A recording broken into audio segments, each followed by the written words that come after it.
Hi hello friends, ಎಲ್ಲರೂ ಹೇಗಿದ್ದೀರಾ? I hope ಎಲ್ಲರೂ ನೀವು ಚೆನ್ನಾಗಿದ್ದೀರ ಅಂತ ತಿಳ್ಕೊಂಡಿದ್ದೀನಿ. ಇವತ್ತು ನಾನು ಚೆನ್ನ ಮಸಾಲ ಆಲೂಗಡ್ಡೆ ಹಾಕಿ ಮಸಾಲ ಸಾರು ಮಾಡ್ತಾಯಿದ್ದೀನಿ. ಬನ್ನಿ ಸ್ಟಾರ್ಟ್ ಮಾಡೋಣ. ರೆಡಿ ಮಾಡಿ ಇಟ್ಕೊಂಡಿದ್ದೀನಿ. ಟೊಮೊಟೊ, ಈರುಳ್ಳಿ, ಕೊತ್ತಂಬರಿ ಸೊಪ್ಪು, ಬೆಳ್ಳುಳ್ಳಿ, ಶುಂಠಿ ಎಲ್ಲನೂ ಕಟ್ ಮಾಡಿ ಇಟ್ಕೊಂಡಿದ್ದೀನಿ. ಮಸಾಲೆಗೆ ಇವಾಗ ಚೆಂದಲ್ಲ ಟೊಮೊಟೊ, ಈರುಳ್ಳಿ ಎಲ್ಲ ಹಾಕ್ಕೊಂಡು ರುಬ್ಕೊಂಡಿದ್ದೀನಿ. ಇವಾಗ ಇದ್ರ ಜೊತೆ ಮಸಾಲೆ ಪೌಡ್ರೆಲ್ಲ ಸೇರಿಸ್ಬಿಡ್ತೀನಿ. ಇವಾಗ ಸಾಂಬಾರು ಪೌಡರು ಮನೇಲಿ ತಯಾರಿಸಿದ್ದು 1-2 ಸ್ಪೂನ್ ಹಾಕ್ಕೊತಾ ಇದ್ದೀನಿ ಖಾರಕ್ಕೆ.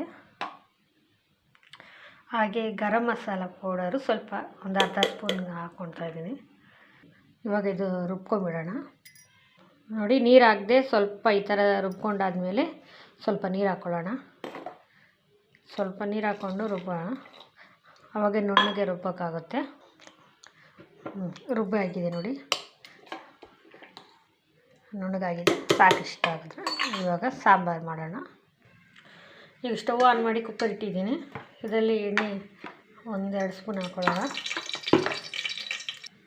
ಎಣ್ಣೆ ಕಾದ್ಮೇಲೆ 2 ಚಕ್ಕೆ, 2 ಲವಂಗ, ಒಂದು ಪಲಾವ್ ಎಲೆ ಹಾಕ್ಕೊಳ್ಳೋಣ. ನಾನು ಗರಂ ಬೆಳ್ಳುಳ್ಳಿ ಹಾಕ್ಕೊತಾ ಇದ್ದೀನಿ. ಚೆನ್ನಾಗಿರುತ್ತೆ ಸಾರಿಗೆ. ಎಣ್ಣೆಯಲ್ಲಿ ಅದನ್ನು ಫ್ರೈ ಮಾಡಿದಾಗ ಅದು ವಾಸನೆ ಚೆನ್ನಾಗಿ ಬರುತ್ತೆ.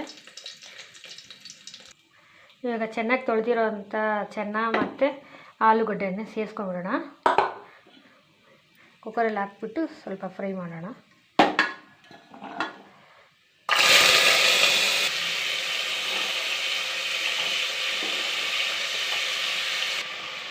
ಅರಶಿನ ಹಾಕ್ಬಿಟ್ಟು ಸ್ವಲ್ಪ ಫ್ರೈ ಮಾಡೋಣ.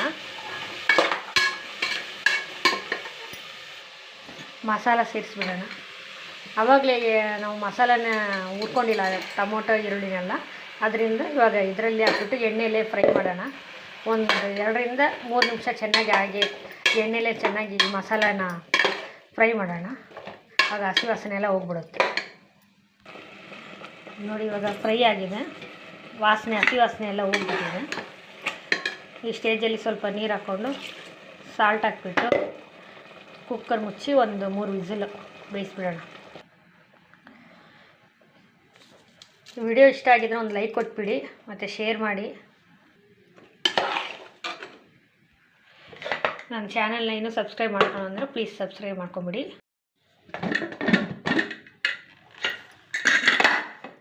Thank you for watching my video.